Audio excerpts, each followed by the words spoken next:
Hello again to another safety class, and today we're going to talk about recording and reporting requirements under OSHA code.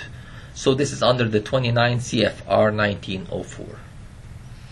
So first of all, we're going to talk about what is the purpose of recording and reporting, who is required to record and what is going to be reported, and what are the conditions for posting these reports, for how long are they going to be posted, where are they going to be posted, and so on and so forth. So first of all, the purpose is to determine problem areas in job and develop ways to eliminate or improve those areas. So the primary goal again is to provide a safe work environment for all employees on our work sites. Who must keep what? All non-exempt employers must maintain at each establishment a log of all occupational injuries and illnesses that occur at that location. So the issue now is who is required to keep these logs, what is meant by a non-exempt employer, and who would be an exempt employer in this case. So some basics about the who. The employers who are non-exempts are the employers with more than 10 employees. So if you have 11 employees, you have to file these reports. If you have less than 10, you are basically exempt from that reporting issue. What forms need to be posted or sent?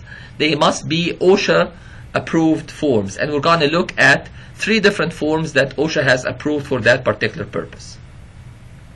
When are they going to be posted, and when that reporting needs to take place? Well, every year OSHA randomly selects a group of employers from a large list and sends them a form to fill about an annual survey documenting the number of incidents and accidents and illnesses and so on, and that's for the purpose of statistical purposes. So these are going to be sent to the Bureau of Labor Statistics. That's the statistical wing of the Labor Department in this case, and they're going to keep records on what was the most cited violation, for example, for how many days were people away from sites due to injuries, how many fatalities did we have in this year, and things of that sort. So what are the OSHA forms that we're talking about that needs to be sent to OSHA, filled and sent to OSHA? We have basically 3 different forms.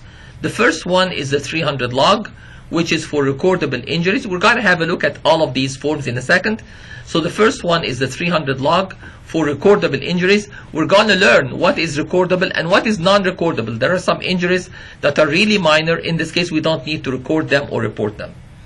The second one is the 300A summary, which must be posted from February to April for the period of 3 months, basically from February 1st to April 30th. You have to post these, and we're going to talk about where do they need to be posted. And the third one is the 301 form, which is for incident reporting. So the posting requirements, the 300A summary, as we just mentioned, needs to be posted on site from February 1st to April 30th, 3 consecutive months. The posting location, if the project duration exceeds 12 months, it has to be posted on site. If, however, the project duration is less than 12 months, then you can post it at the corporate office of that company. It has to be authenticated, and it has to be approved by the company as well, so it has to be signed by a company executive, whether it's the project manager or the corporate safety officer or the CEO of the company. Someone has to sign that report. Here's an example of that OSHA Form 300, which is the log of work-related injuries and illnesses, and it shows that it has to be filled every year, for which year, the establishment name, city and state where the project is, or where the company is incorporated. And here we're going to have the case number, employee's name, who was injured or who got ill, the job title, what kind of job did they do, whether a plumber, electrician, welder, secretary, security guard, etc. The date of injury or onset of illness, if it's going to take a while to recover from, when did that illness start, where the event occurred, did it occur on site, and where exactly on site. So the example here is loading dock, or did it occur at the office of the company. Describe injury or illness, parts of body affected, and object substance that directly injured or made person ill. So here, for example, an example is second-degree burns on right forearm for acetylene from acetylene torch. So basically, we're going to write the area that was injured and what was the cause of that injury. And here we're going to put, basically using these 4 categories, check only the most serious result in each case. So whether it was death or days away from work, or there was a transfer from the job, or other recordable cases. So if, for example, we had an employee who was injured and required a job transfer away from the job to recover from that job, we're going to put here days away from work, number of days away from work.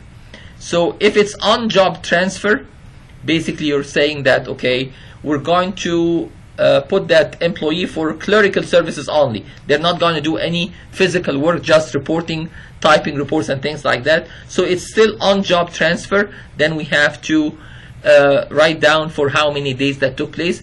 And if it's away from work, they need to rest at home or in a hospital or whatever, then we're going to mention for how long they were away from work as well. And then check the injury column or choose one type of illness. Again, this form is available in your book, so you can look at the details, because sometimes on the screen here it's very hard to read the details of the form. So this is the OSHA 300 log, and it's going to be maintained on a calendar year basis. Year round you're going to fill it and you're going to submit it on an annual basis. The second form, which is the 300A, which is summary of work-related injuries and illnesses. Again, basically this is a summary of the previous form. So you're going to take the results from the previous form. You don't need to write the employee name or the location of the injury and so on. Just the summary of how many people were injured, for how long, and if it was a reassignment or things like that. So you're going to put the total number of deaths, if any, total number of cases with days away from work, total number of cases with job transfer or restriction, and total number of other recordable cases that did not require any days away from job. So you might have someone who was injured on site, then came back the following day, or continued work on the same day as well. And again, you're going to put the establishment information, your company name, the address, state, and whatever, and the employment information. So what's the annual average number of employees, total hours worked by all employees for last year, and then you're going to have to sign it. And this is what is going to be posted, as we mentioned, from February 1st till April 30th.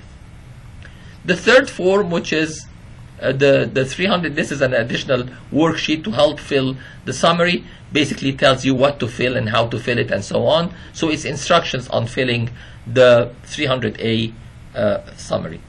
Here's the 301 injury and illness incident report for each injury, for each incident.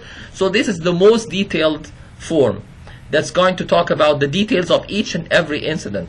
The 300 is going to be collecting all of these. The 300A is going to be summarizing all of these in the more concise format.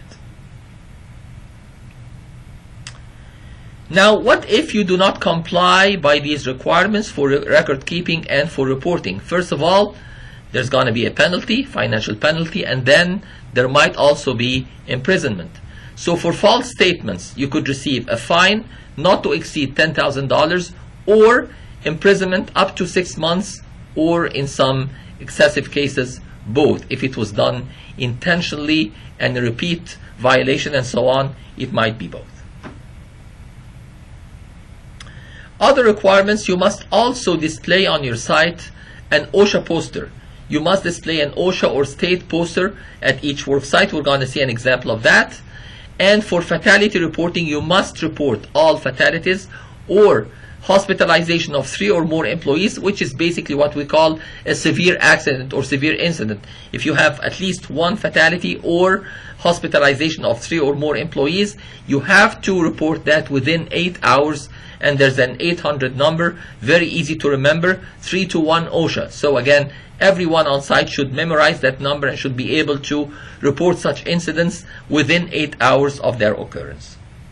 This is an example of the OSHA standard poster that has information more than OSHA, by the way. It has information about Equal Employment and Family and Medical Leave Act and so on, but this is part of a comprehensive poster that you have to post on site. And when the OSHA inspector comes for inspection, one of the first things they're going to look for is the existence of such a poster, usually in more than one place on the construction site.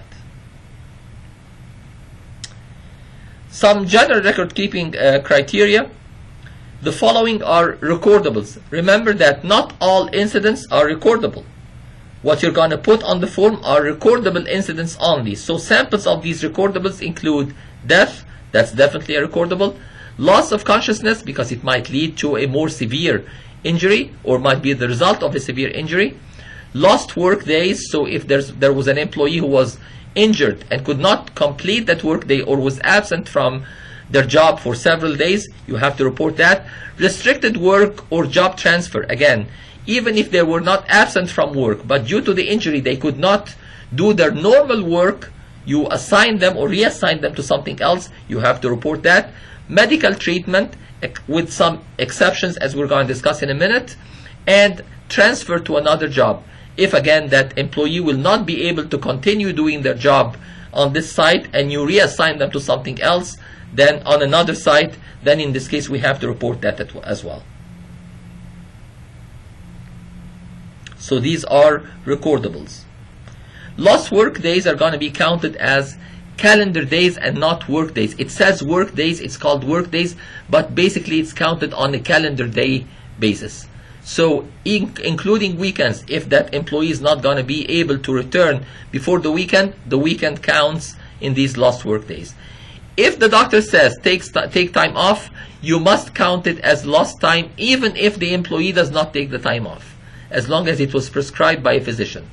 And the maximum number of work days, of lost work days for an employee is going to be 180 days. Beyond that, they're going to be considered as transferred to another job or left that job. So the counting cap is 180 days. When we talk about restricted work days or job transfer, basically the same thing is going to be counted as calendar days, not just work days, with the 180 days cap. So the counting cap is going to be 180 days. And you stop counting if it's going to be a permanent job transfer, even if it's less than 180 days. If it's going to be a permanent job transfer, they're not going to return to their older job, then in this case you have to stop counting. When we talk about medical treatment, that's going to be recordable. If the employee received medical treatment except for first aid, anything apart from first aid is going to be recordable. First aid is going to be non-recordable. So if someone, for example, has a headache and they need a Tylenol or something like that, that's not going to be considered recordable. If someone just scratched their elbow, for example, and they just needed a band-aid or so, that's not a recordable injury. So non-recordable first aid, regardless of who provided the treatment. Whether the treatment was provided on site or in a medical facility, it's still considered first aid, and in this case it's non-recordable. The medical treatment exceptions, as we said, which is non-recordable, include the first aid, and we're going to see a list of examples of that first aid, and diagnostic procedures. So if someone gets an X-ray, for example, or an MRI, that's still considered a medical treatment, but it's an exception from what's going to be recorded, so it's non-recordable. X-rays, blood work, or other tests solely for diagnostic purposes are not recordable. So an example of the first aid non-recordable issues: non-prescription medication, as long as it's off the counter, then it's non-recordable. Tetanus immunizations, which is a standard. If someone falls or someone is injured on site, they usually should get a tetanus immunization. Cleaning, flushing, or soaking wounds, just to clean them, to bandage them, and so on. Band-aids, butterfly bandages, steri-strips. Hot or cold therapy for like pain relief in the back or something like that. Splints, slings, neck collars. Again, this is still considered as a temporary issue. It's a first aid, so it's non-recordable. Drilling nails to relieve pressure and drain blisters. Again, that's still first aid, non-recordable. Other examples include removal of foreign bodies using irrigation or a cotton swab, removal of splinters by irrigation, tweezers, or cotton swab, use of finger guards, massage therapy, we wish to have that everywhere, and drinking fluid for heat stress. Again, that's definitely a first aid and is non-recordable. So basically what we have learned in this very brief lecture is what kind of forms need to be filled, how they're going to be filled. We talked about 3 different forms, the 300, 300A, and the 301. We talked about their posting. They have to be posted on site, especially if the project duration exceeds 12 months. If it's less than 12 months, it can be at the corporate office. It has to be signed. You have to have the OSHA poster also posted on site. And you have to post the 300A form from February 1st to April 30th. You might be invited to participate in a randomly selected survey by OSHA that's going to be for the Bureau of Labor Statistics. And again, you have to inform your employees on how to report incidents, and especially if it's a major incident, whether it was a fatality or an injury of 3 or more employees, it has to be reported within 8 hours. Hopefully everyone is going to comply with these requirements to avoid any additional citations or penalties by OSHA. So I'll see you in another lecture.